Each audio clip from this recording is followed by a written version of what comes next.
যে সকলকে শুভেচ্ছা। আজকে আমরা এসেছি আমাদের এই পুকুরটাতে, যেটা আমরা কার্প জাতীয় মাছ চাষ করেছি, আপনাদেরকে বলছিলাম। আজকে আমরা মূলত আসছি মাছের জন্য খাবার নিয়ে।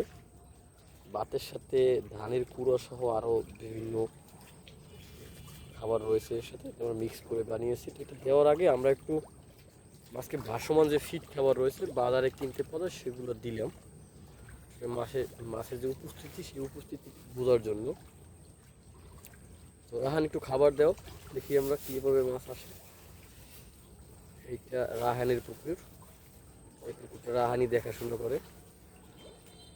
দেখেন, যেহেতু কার্পাস মাছ, এই মাছটা আমরা ছাড়ছি মাস দেড়েক হয়েছে, যে কারণে কিন্তু অত বেশি বড় হয় নাই। তারপরও আলহামদুলিল্লাহ গ্রোথ ভালো। এই গুরুবের মাছ, এই গুরুবের মাছ দেখেন, ছোট যেগুলো দেখতে পাচ্ছেন ওগুলো মূলত আমাদের যে সরপুটি সেটা, এর বাইরেও মাছ রয়েছে। মাছের সংখ্যা একেবারে কমও না, আমরা এটা 2.5 মনেরও বেশি সংখ্যায় যদি কনভার্ট করি তাতে গিয়ে প্রায় 1000 কার্প জাতীয় মাছ এখানে রয়েছে। পুকুরটাও মাশাআল্লাহ বড়, এদিক থেকে এদিক হয়ে এদিক পর্যন্ত। রাহান, কিছু দিয়ে দাও, যে মিক্সারটা আছে সেই মিক্সারটা দিয়ে দাও। রাহান এটাকে আরো ভালো করে মিক্স করে নিচ্ছেন যাতে মাছ মজা করে খেতে পারে।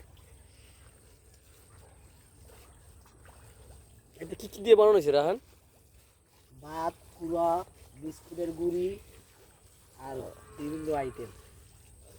এটা খেলে কি মাছ ভালো বড় হয়? হ্যাঁ, মাছে মজা করে খায়।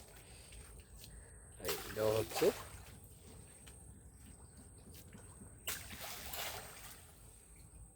এদিকেও দাও, বিভিন্ন দিকে ছিটিয়ে দাও।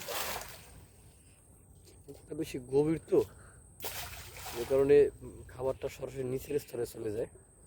তবে যে সকল মাছগুলো আমাদের উপরের স্তরে থাকে সেইগুলোর জন্য একটু বেগ পোহাতে হয়। তো এই ছিল আজকে মাছকে খাবার দেওয়ার বিষয়।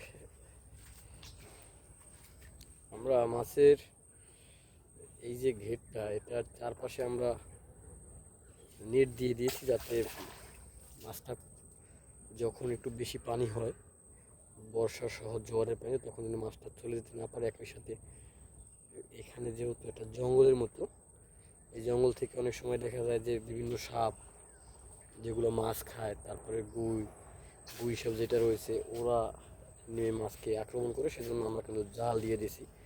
যারা মৎস্য খামারি রয়েছেন, চাষি রয়েছেন, তারা কিন্তু মাছ চাষের বিষয়ে নিরাপত্তার যে বিষয়টা, এটা কিন্তু মাথায় রাখবেন। সকলকে ধন্যবাদ, আজকে এই পর্যন্তই।